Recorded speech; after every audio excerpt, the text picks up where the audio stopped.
In the Berkshires, parents looking to get their teenagers out of the house during the summer and working have been getting both wishes taken care of thanks to the summertime program offered by the youth environmental group, the Greenagers. Connecting Point's Brian Sullivan traveled to Pittsfield this past summer to meet with these young people while they were fixing up Springside Park and brings us the story.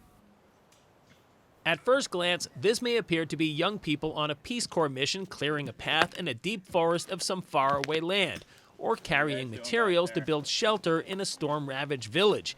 And who knows, maybe these young men and women will be doing that someday, just not today.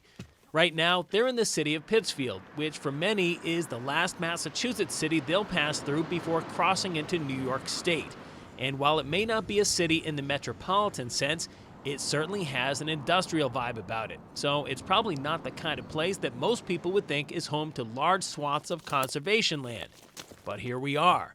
There are over 100 acres of protected land here at Wild Acres, and another 238 across town at Springside Park. It's really 237.5 acres, but who's counting? The fact is, it's the largest municipal park in all of Pittsfield. And just like with any property of this size, keeping up with the maintenance can be a bit tricky. So the city teamed up with several outside organizations to employ a very unique group to help take care of that upkeep in the summer of 2019.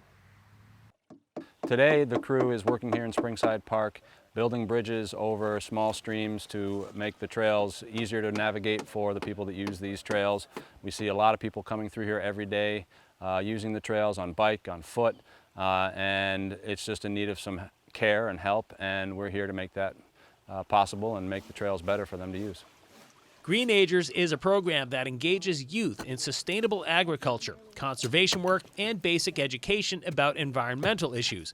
This summer work program is one of their more popular, as it draws in teenage boys and girls, mostly from Berkshire County, and gets them outside for several weeks doing projects on local trails, land trust, and conservation land to help improve the overall outdoor landscape of Berkshire County.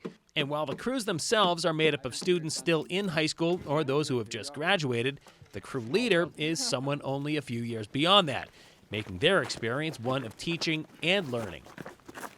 It's an interesting dynamic. I'm about 3 years older than most of the crew kids. We all get along pretty well. There isn't too much of a generational gap, so everything's pretty fluid. Gotta keep a little responsibility and seriousness, but it's always good to be familiar with the people you work with.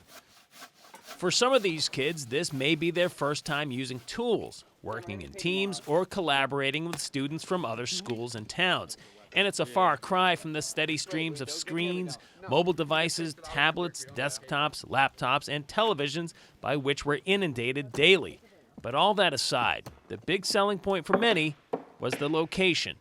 I mostly do Greenagers to stay outside in the summer. I don't want to be inside all the time, and school is 180 days of inside. They don't have outside programs.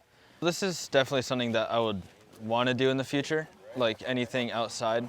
Working outside and stuff like that. That may just be the lasting impression they were hoping to have on young people when Greenagers first started with a couple of volunteers back in 2007. But while the jobs they're doing may be a service to the community, it is not community service. These are paid jobs, and that handful of volunteers has turned into more than 50 employees spread out across Berkshire County, doing work that hopefully has positive implications on their future endeavors, whatever they may be. We always worry about what are the kids in our community going to be doing? Where are they going to find the skills or develop the skills to be successful adults? Well, they can do that right here in their backyard.